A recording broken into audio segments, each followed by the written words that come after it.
Yo, what is up guys? It's your man, I Do It Barber, and I'm back with another haircut tutorial. And today in this one, we're doing a military high and tight fade with a 1 on the top.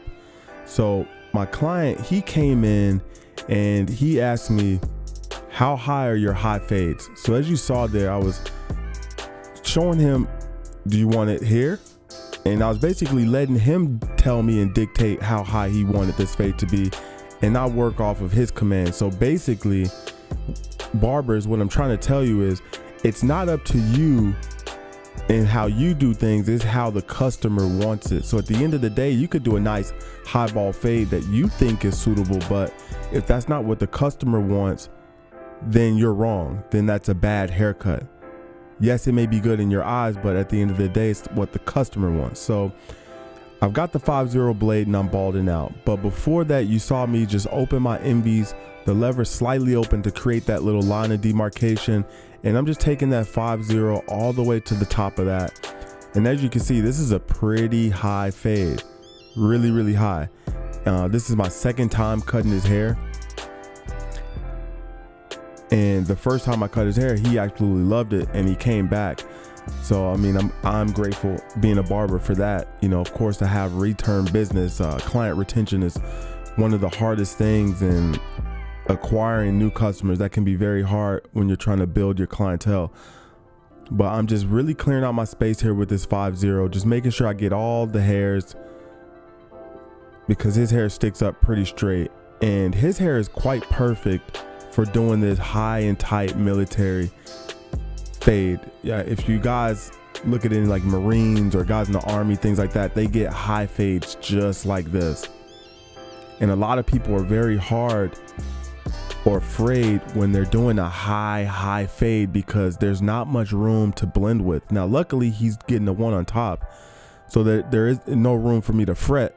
But I have had a client that had like 3 inches on top and he wanted a high fade similar to what this guy has, maybe if a little bit higher, like maybe a 1/4 inch higher, which that can be very scary because there's not much room to work with. But like I always tell you, if you watched any of my other videos, and I highly suggest that you do so, just go and subscribe, press the notification bell, and browse the channel. I have plenty of good barbering content on the channel. But you'll see in my tutorials that I'll use a system where I'm using 1-inch guidelines.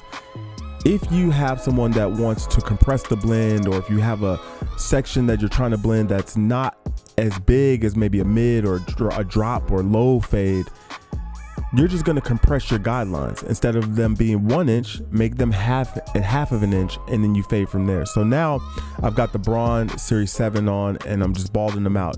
If you would have noticed before there, I applied a little bit of talc on his skin, and I've noticed like the talc helps me with the shaver and it just helps it glide a little bit better. I've noticed when I put and apply the talc before.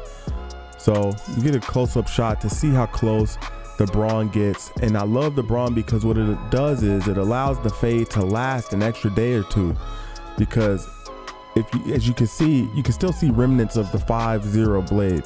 It got close, yes it did, but the shaver adds just that extra pop to the fade that you just don't get by only using, let's say, a 5-0 or your trimmers. You know, the shaver gets even closer than the razor with the grain, because typically something like this, you're gonna use the razor, you're gonna go with the grain. But in this one, we're using the shaver and it gets baby butt smooth. So as you see, I'm taking the 1A and I'm just going against the grain on the top, taking down his hair. So it's all in steps. And I love using detachables because they cut clean, they cut fast. There's nothing to really worry about when you're using the detachable. The action happens very fast versus using guards. But in this one, I'll be using a combination of blades and guards. I'll be using my MVs with the wall fade blade, and I'll be using a half guard, because the 1A is the equivalent of a 1 guard, and the half all the way open, the wall half all the way open, is a 1. So I'm only going to be using the wall half with the lever halfway open, because that fades into a 1.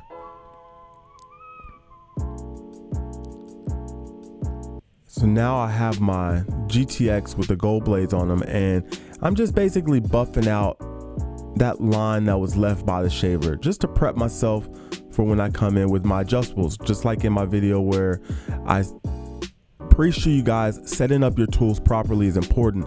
I set my tools up properly because, hey, my shaver goes into my trimmers. My trimmers go into these clippers you see me using here, the Envies.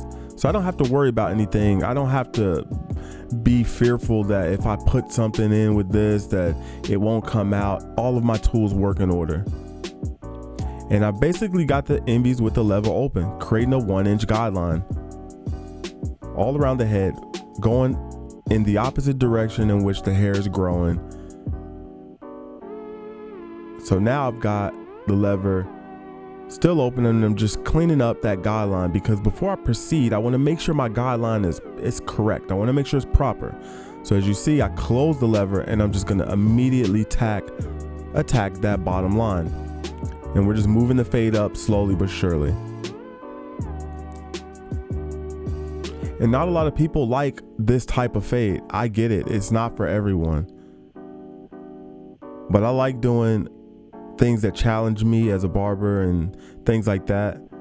Because even when he told me, how high are your high fades? I was like, I told him, they're as high as you want me to put them.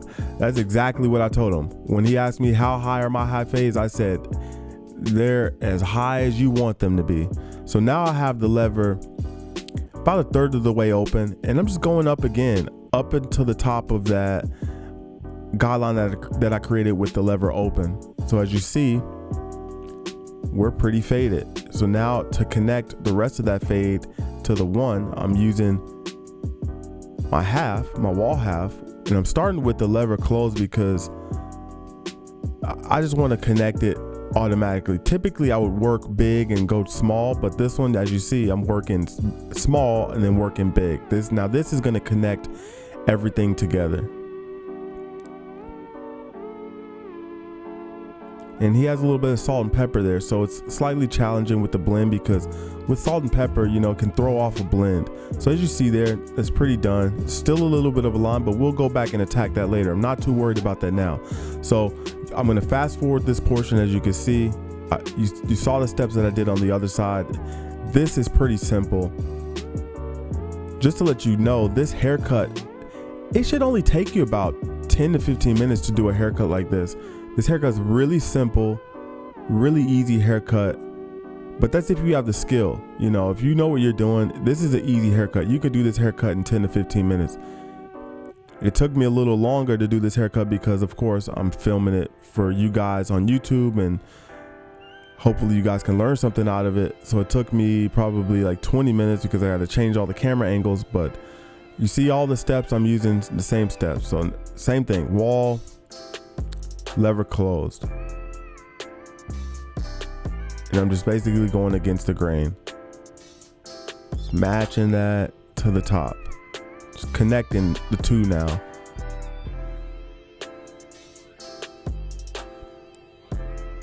And on both sides of his recession area, he has an indentation. You could probably see there, it looks like a line going to the back of his head.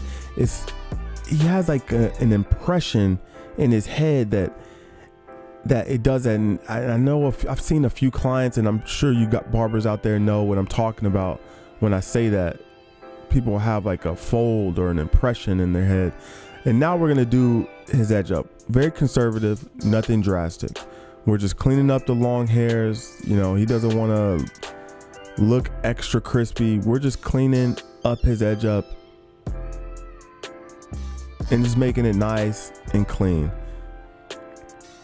Like I stated before in my detachable blade tutorial with the Hispanic guy, not everyone wants the cleanest, sharpest edge up. That's not what everyone wants. And of course, through client consultation, I was talking to him, and he told me that he was worried that, not to be pushed back and things like this because his corners are, receding a little bit. And of course, I'm mindful of that. I like to give clients what they want. Me as a barber, I try and give them what they want. So as you see here, You can see that line. You see that line that I left? I'm gonna come back now and buff that out with my trimmers. I'm just gonna buff that little line that was left out. Like I said, I wasn't fearful of it. Some people see a line in their fade and they get nervous. But he's gonna check out the haircut now.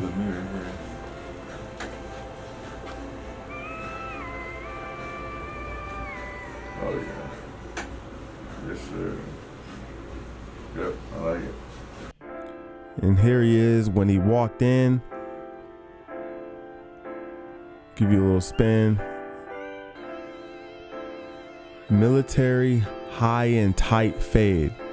Hopefully you guys loved this tutorial. Hopefully you found some value in it, and definitely subscribe. Any of the tools you saw me use in this video, there will be links in the description below to those. Like I said earlier, don't forget to subscribe, press the like button, press the notification bell, and browse the channel. I have plenty of great barbering content on this channel, but I'm gonna get out of here. It's been your man, I Do a Barber, signing out, and I'll holla.